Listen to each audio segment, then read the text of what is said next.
Hello there. This is my first video that I've ever recorded, and if it's all working out okay, I'm going to be recording it and saving it onto YouTube and Facebook and those other medias later. So welcome to my YouTube posts, as they will be. Firstly, today I'm going to talk about a few different things. My kind of thoughts are that lots of people don't post onto the internet because they're always thinking they're going to do it tomorrow, or they'll do it when something's better. Maybe they're going to do it when they feel better, or when they think that they're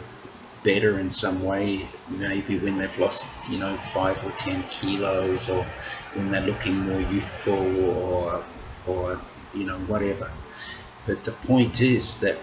maybe what we've got happening in the world is a lot of people who do post to the internet are the people that are the most glamorous, but maybe not necessarily the most intelligent. And we find ourselves in a world with many leaders who possibly are less intelligent than the general population. And so, to me anyway, it seems really important that we have more intelligence being spread around the planet. So for me, I'm going to talk today a little bit about how I came to be where I am, and I hope it's not too boring. And firstly, I grew up in New Zealand, and then I moved to Australia in 1985 when I'd finished university. A big reason was because I'd been living in Christchurch in New Zealand, and it was cold and wet all the time. And also I'd figured out that I was gay, and living in New Zealand in the South Island in those days was a pretty kind of like limited place. So Sydney beckoned, and so that's where I headed with a return ticket, but I never went back on the return ticket and found options and work and things in Australia. And I've worked in Sydney, Australia for most of my working career. From 1985 until about 2010, and then I went back to New Zealand for a couple of years, and then went back and have been doing casual or substitute teaching in Sydney on and off since then. But there's lots of stuff that's interested me in the last 20-25 years, especially to do with how things are going in the world. And I was always interested in the whole thing about improving the conditions of others in the world, including myself, of course, but like the idea of us all working as one team, a global effort. And by the time I was a teenager, I was getting involved in environmental and human rights campaigns and things, especially environmental stuff, saving the native forests in New Zealand, protecting places, starting recycling with a teacher, which was like way before anyone else was doing it. Back in the days when plastic bottles almost didn't exist, but we were collecting glass bottles and metal tins and paper and all that kind of thing for recycling. And so there was all that sort of stuff going on there in the beginning. And then by the time I moved to Christchurch to go to University of Canterbury, from 1981 to 1984, I got increasingly involved in lots of human rights as well. 1981 was the year that the South African rugby team came to New Zealand, and so half of New Zealand was protesting against the games, and half of us were protesting at the games, and the other half were going to the games. And that was a pretty major event for me. And then over the years I was involved in anti-nuclear work, because as any of you who are New Zealanders know, that New Zealand was very caught up in a huge movement to ban the visit of nuclear warships, and New Zealand was really made to suffer by the United States for doing that. And so I was really involved in that, and that was a really great achievement for New Zealand. And various anti-apartheid and anti-racism movements in New Zealand too, and many other things along the way as well. I think that what I have started to really speculate about in the last 10 or so years while I've been teaching has been, how do we move things forward in the planet? Because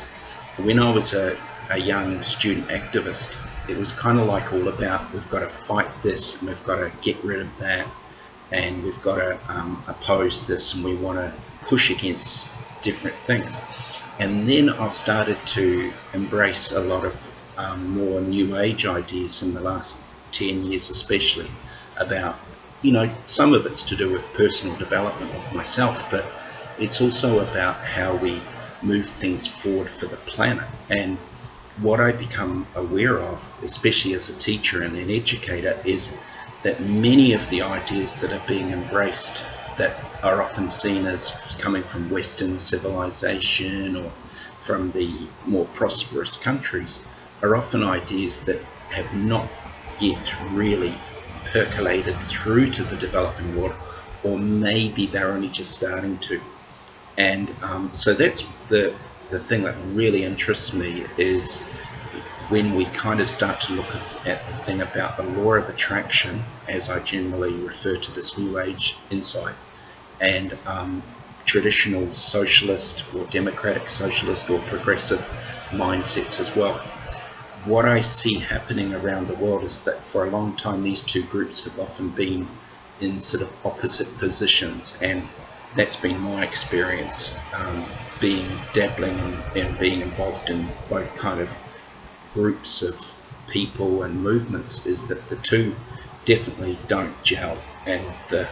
there tends to be a very strong anti-feeling towards the opposite way of thinking. I'm not really going to be talking much about people who are more conservative, you know, ones who like to, you know, who believe that racism is a valid way of being, or that you know, the people who are poor, just let's abandon them, because, you know, I just think that people who have that kind of mindset are pretty lost, and we can talk about how to bring people like that on board some other time. But for now, my interest is that I believe that the law of attraction movement and the progressive movements of the world actually have a lot of things potentially to unite them, and that maybe a lot of the law of attraction ideas have uses to advance progressive movements. And this year, 2016, is a really exciting year in terms of what's happened on the planet. Even though I'm not from the United States, I'm staying in the Dominican Republic, so I'm pretty close. But I've got a lot of friends who are from the United States, and I've always been interested in the United States because, you know, one, it's the biggest developed country in the world, and also it's incredibly, whatever happens in the United States tends to have great influence around the world. So many of the media companies are based in the United States, and so often you see things happen in the United States and then the rest of the world gets to know about it, or maybe something happens in the United States and then other countries decide to pick up on it as well. For example, you know, when Obama was elected as president in 2008 as the first black president of the United States, that's had a huge impact for people of color and white people too all over the world to suddenly look at things differently and realize that things are possible, change is possible. And I remember seeing someone in Santiago, which is near here in the Dominican Republic, near where I'm living, and you know, a pretty poor looking guy working on the street doing something, and he was wearing an Obama t-shirt, because, you know, lots of the clothes from the United States end up here as cheap clothes. And I thought that's the sort of power of what's happening, that these ideas percolate around the world. And this year, with the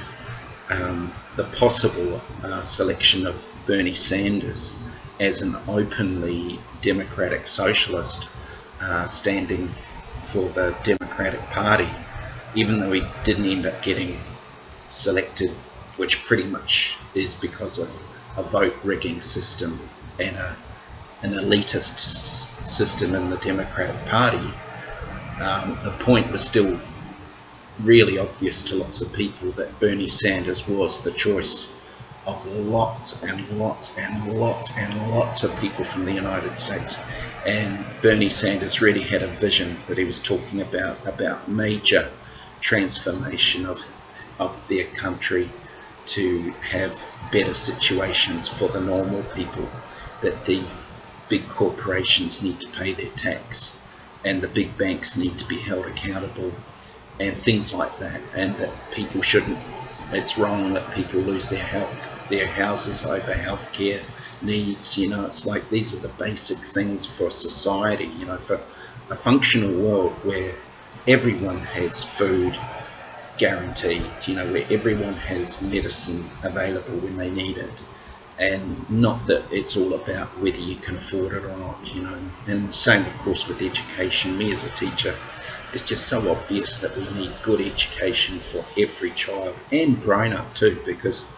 you know, when I look around at the world as we are today and think about countries like Australia and New Zealand, which are, you know, pretty advanced in lots of ways, you know, we've currently got governments there that are not committed to the interests of the normal people,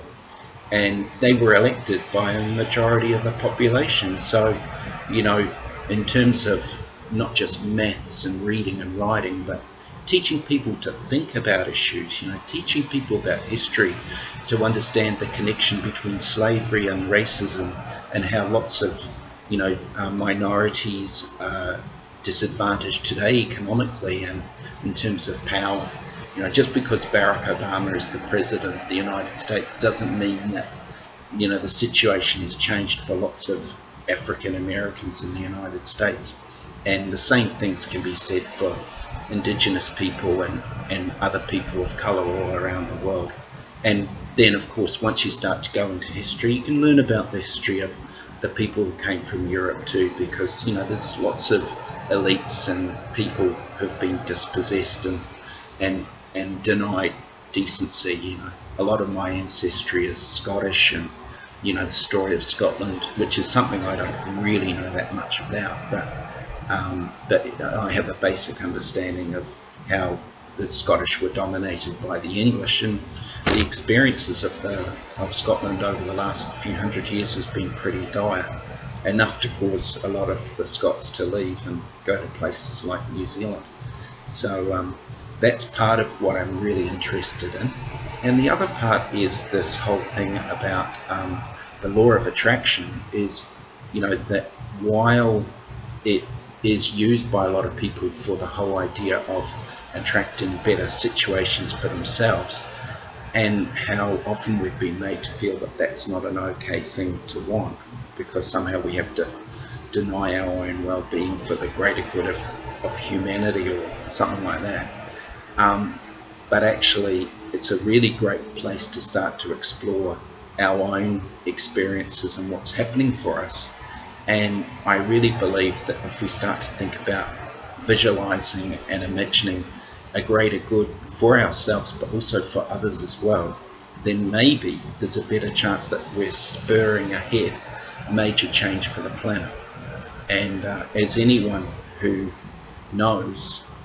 there are a lot of challenges in the world with the environment and the situation of healthcare for a lot of people in the world. People in developed countries are often struggling for their various things, but once you step into the developing world, you see that things are even more challenging. But where we can possibly use the ideas of the New Age law of attraction is to realize that once the damage has been done by various things like colonization and racism and classism or class exploitation, and not just the exploitation but the way of making a group of people feel less than, that yes, it's possible that people came to this life to experience these challenges and that was the growth they needed, and that's the idea espoused by a lot of the New Age movement and many religions as well. But maybe it's also like that regardless of whether that's true or not, we may have also come here to be the force to change that as well. And who knows why we're here, but if that's true, then maybe we're the ones that are going to spur that change forward. And whether or not it's, maybe it's a bit like the which came first, the chicken or the egg, but whether it's true or not, whichever caused it, one of the things that interested me was Louise Hay, who's one of my great mentors. She talks about this whole thing about the thing about once people haven't got a sense of their own self-worth and deservability, then they attract their circumstances, and that's part of explaining why there are these gulfs between rich and poor in countries and around the world. And one of the things that she said is, that it's quite possible that within 5 or 10 years, if you rebalanced out the wealth around the world, it would basically go back to how it had been because of people's deservability. However, the other bit that, and a lot of progressives really like to deadpan the New Age for being selfish and not caring about the dispossessed with that kind of viewpoint. But the other thing that she says, which I really like, is that there's more than enough wealth in the world to feed everyone. There's more than enough food. And one of the things that she says is that, people burn crops in the United States to keep prices up. And she said that it's not about whether there's enough food, it's about whether there's enough love. And I think that's such a wise conversation, because that then shifts the insight to not just about whether people are attracting their poverty or their bad circumstances, but how the rest of us are operating in the face of that situation. Because if we're choosing to be aware of other people's suffering but not do anything to try and change it, then that shows that we aren't operating from a place of love. So that's where I sort of see that the New Age insight and the progressive mindset actually have a place to forge themselves together. Because, a lot of New Age people talk about the whole thing about giving to receive, that generosity brings more to you, and I believe that. And I also think that a lot of people are incredibly scared in Western countries, and it doesn't matter how much money and resources they've got, there's just this terror that they're not going to have enough, which again is another aspect of why capitalism really sucks, because living in a world where we've got the haves and have-nots, it doesn't matter how much you've got, there's always going to be that fear that you're on your own,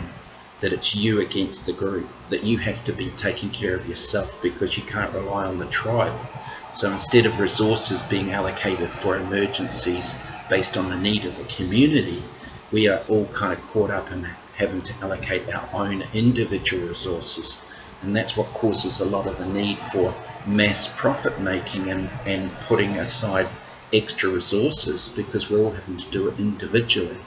And this is connected to the environmental crisis, because there's all this consumption going on and production going on to try and create enough resources and money and profit so that people have got themselves covered for an emergency. And I really love the idea of putting aside resources for a rainy day. That was something that my parents taught to me well, and I was brought up with well in New Zealand. And it's a really great thing to be. And I think that we gringos have a really good, well, a lot of us have a really good education in that. And maybe in the developing world, so many people are just living hand to mouth because that's their economic reality, but also because they haven't been given that education. There are so many things that Westerners take for granted and assume everyone else has been taught and knows and has. And there are so many things that it's not like that at all in the developing world. So it's really important that we, one of the great things about coming to the developing world and spending time here is to get to see the things that other people don't have, and also to start to think about how can we make sure that other people get that information and those ideas. But one of the last things, and then I'll finish up for today, one of the last things about this concept of the law of attraction is that when people have experienced trauma or a sense of dispossession or invalidation or whatever, whether or not they chose it to come to this planet to have that experience, or whether it's just the result of these systemic kinds of oppressions and exploitations of one group against another based on wealth disparity or race or culture or gender or sexuality or it could be religious intolerance. All these things then after a period of time have the potential to become set in the mindset of that disadvantaged group. So the thing is that in order to shift the situation, providing the resources for the disadvantaged group to gain education or opportunities for work development or income or whatever will not be enough on its own.